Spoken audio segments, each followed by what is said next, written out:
Hi guys, so welcome to the channel. तो आज के इस वीडियो में मैं आपको ज़ांस्कार के बारे में बताऊंगा कि ज़ांस्कार का ट्रिप अगर आप प्लान कर रहे हैं तो आपके दिमाग में काफ़ी सारे क्वेश्चंस होंगे कि हम कैसे प्लान करें, कहाँ जाएं, कैसे जाएं, कौन सा रूट सबसे बेस्ट रहेगा, किस सीज़न में हम जाएं और सबसे इम्पॉर्टेंट उसकी आइटनरी क्या रहेगी। तो लास्ट तक इस वीडियो में हमारे साथ बने रहिए और मैं आपको बताऊँगा कि बेस्ट आइटनरी कौन सी रहेगी। Zanskar is a very raw version of Ladakh. ना प्रॉपर रोड्स हैं, ना प्रॉपर नेटवर्क हैं, तो बस केवल एडवेंचर।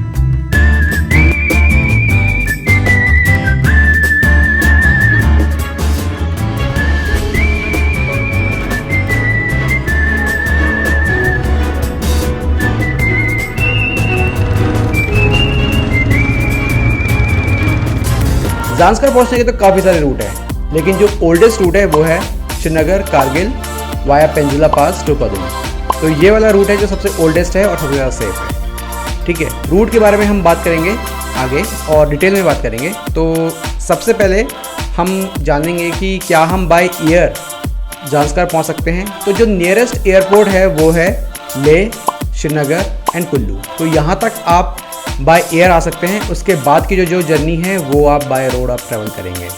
तो नेक्स्ट है बाय रोड कि हम बाय रोड से कैसे ट्रैवल कर सकते हैं। तो सबसे पहले बात करेंगे बाय रोड में हम ओल्डेस्ट रूट की, यानी कि Srinagar Kargil to via Penzila pass then Padum जो है वो ज़ांस्कार का मेन आप हेडक्वार्टर कह सकते हैं। तो वहाँ तक हम इसको एज सेंटर पॉइंट मान लेते हैं। ठीक है, तो श्रीनगर से कारगिल से पेंजिला पास होते हुए डायरेक्टली हम पदुम। तो ये ओल्डेस्ट रूट है, सबसे ज़्यादा सेफेस्ट रूट है। एक रूट ये वाला है, यहाँ से आप आ सकते हैं। तो बात करते हैं सेकंड रूट की, जो है मनाली सिंकुला टू पदुम। तो ये हाल ही में काफ़ी फेमस हुआ है। ये शॉर्टेस्ट रूट है कंपेयर टू श्रीनगर कारगिल वाला जो रूट है, ये उसके कंपेयर में काफ़ी शॉर्टेस्ट है और आप इसको भी ऑप्ट कर सकते हैं अगर आप मनाली की साइड से अगर आ रहे हैं तो। थर्ड एंड लास्ट जो रूट है वो जस्ट नया है, अभी 2-3 साल हुए हैं और मैं उसको रिकमेंड नहीं करता हूँ। अगर आप हैवी ड्राइवर हैं तो आप उस रूट को ऑप्ट कर सकते हैं। तो ये रूट है पदुम टू सिरसिला सिंगेला देन लेह, या फिर आप लेह से भी आ सकते हैं। तो Leh to Sirsila Singela then Padum via link से। ठीक है, तो ये जस्ट नया रूट है। तो ये वाला मैं कहूँगा कि इसको थोड़ा अवॉइड ही करें। और अगर मौसम वगैरह ठीक है, आप एडवेंचर करना चाहते हैं तो एटलीस्ट लोकल्स को पूछ के आप एक बार इन्फॉर्मेशन ले लें रोड की कि रोड कंडीशन वगैरह कैसी है, देन आप प्लान कर सकते हैं। Now let's talk about itinerary. तो वैसे तो ये डिपेंड करेगा आपके कि आप कौन सा वाला रूट ऑप्ट करते हैं।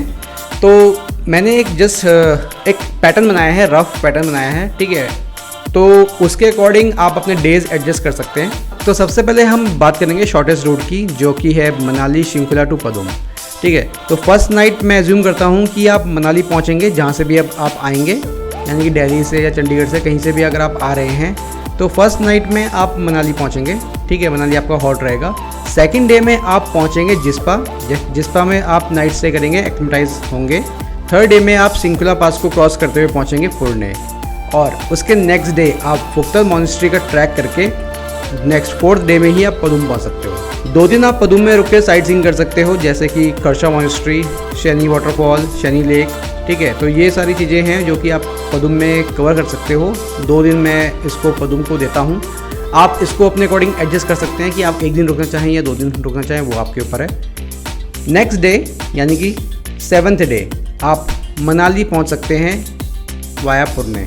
तो सेम पदुम से आप वापस यूटर्न मार करके आप पुरने होते हुए सिंकुला पास होते हुए आप पहुंच सकते हैं मनाली। तो ये आप एक दिन में हो जाएगा। एंड देन मनाली से आपका जहाँ भी आप जाना चाहें, दिल्ली या चंडीगढ़, वो आप 8वें दिन यानी कि आप पहुँच जाएंगे अपने जहाँ से आपने जर्नी स्टार्ट की है। और अब बात करते हैं, अगर आप लिंकशिट वाला रूट ट्राई करते हैं, यानी कि सिलसिला सिंगेला पास जो है जो नया रूट है, वो वाला रूट अगर आप ट्राई करते हैं तो उसमें आपको कितने दिन लगेंगे।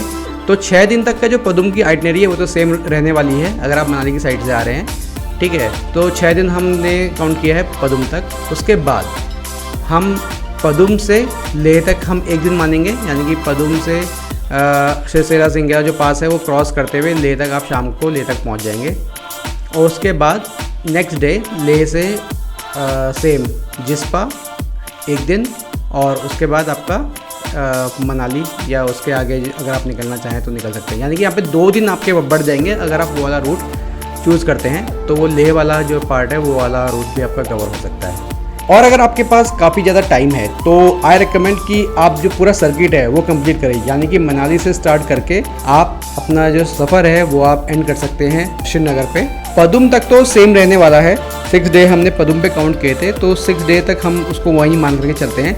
7 डे में आप पदुम से पेंजिला पास क्रॉस करके रंगदुम आ सकते हैं, वहाँ पे आप हॉल्ट कर सकते हैं। नेक्स्ट डे आप कारगिल पहुंच सकते हैं या फिर आप श्रीनगर भी पहुंच सकते हैं, तो ये आपके ऊपर डिपेंड है। एंड उसके बाद आप श्रीनगर से फ़्लाइट पकड़ के या फिर आप जैसे भी आप जाना चाहें वो जा सकते हैं। तो ये सेम आपका 10वें दिन, मतलब ये कि आप अपने जहाँ से आपने जर्नी स्टार्ट की है वहाँ आप पहुँच सकते हैं।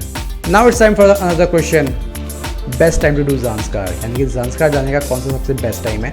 तो अप्रैल से लेकर के अक्टूबर का जो टाइम है उस बीच आप ज़ांस्कार जा सकते हैं। और अप्रैल में अगर आप जाते हैं तो आप कारगिल वाला जो रूट है उससे जाइए, क्योंकि वाला रूट जल्दी खुल जाता है, ठीक है। जो जिला पास है वहाँ पे और आपका पेंसिला पास है, ये दोनों पास पड़ते हैं, तो होपफुली अप्रैल तक वो खुल जाते हैं। और अगर आप मई में आप प्लान कर रहे हैं तो मई में आप शिंकुला पास वाला जो रूट है वो आप ऑप्ट कर सकते हैं, यानी कि मनाली शिंकुला टू पदुम। लेकिन आपको वाटर क्रॉसिंग वगैरह, थोड़ा बर्फ़ वगैरह ये काफ़ी मिलने वाला है, तो एक एडवेंचरस राइड रहेगा आपका, लेकिन मैनेजेबल है। उसके बाद यानी कि इस टाइम फ्रेम यानी कि अप्रैल से अक्टूबर के बाद अगर आप एक्सपीरियंस हैं और आपको ज़्यादा ही एडवेंचर करना है तो आई रिकमेंड कि आप इसके बाद या इससे पहले थोड़ा ट्राई करें, लेकिन नवंबर के बाद तो बिल्कुल भी ट्राई मत करें, क्योंकि वो काफ़ी ज़्यादा डेंजरस होता है। कभी भी स्नोफॉल हो सकता है, आप कहीं भी फंस सकते हो, और ऐसी बहुत सी जगहें हैं जहाँ पे नेटवर्क नहीं है। And the last question is where to stay. तो ज़ांस्कार में स्टे करने के बहुत सारे ऑप्शंस हैं, आप अपना टेंट भी पिच कर सकते हैं कहीं भी। उसके अलावा अगर आप मनाली की साइड से आते हैं तो फर्स्ट डे आपका मनाली ही रहेगा, सेकंड डे आप जिस्पा में रुक सकते हैं, वहाँ पे काफ़ी सारे टेंट्स वगैरह मिलते हैं, होटल वगैरह हैं, तो वहाँ पे भी आप रुक सकते हैं। इसके अलावा नेक्स्ट है गोम्बो रंजन, तो वहाँ पे काफ़ी सारे कैंप साइट हैं, तो वहाँ पे आप अपना टेंट भी पिच कर सकते हैं। अदरवाइज जो टेंट्स वगैरह हैं यानी कि स्विस टेंट है वहाँ पे, तो उनमें भी आप स्टे कर सकते हैं। उसके बाद पुरने में आपको स्टे करने का ऑप्शन मिलेगा। पुरने के बाद आपको डायरेक्टली पदुम, तो काफ़ी बड़ा शहर है, तो पदुम में भी आपको काफ़ी ज़्यादा ऑप्शन मिलने वाले हैं। इसके अलावा अगर आप जर्नी कंटिन्यू करते हैं तो रंगदुम में भी आपको 2-4 होम स्टे हैं वहाँ पे, वो कि आपको मिल जाएंगे। और इसके बाद रंगदुम के बाद आपका कारगिल, देन कारगिल के बाद तो मतलब प्रॉपर प्रॉब्लम नहीं होने वाली है। तो गाइज़ ये थी आज की वीडियो ज़ांस्कार के बारे में। आई होप मैंने आपके सारे क्वेश्चंस जो भी आपके डाउट्स रहे हैं वो सारे के सारे क्लियर कर दिए हैं।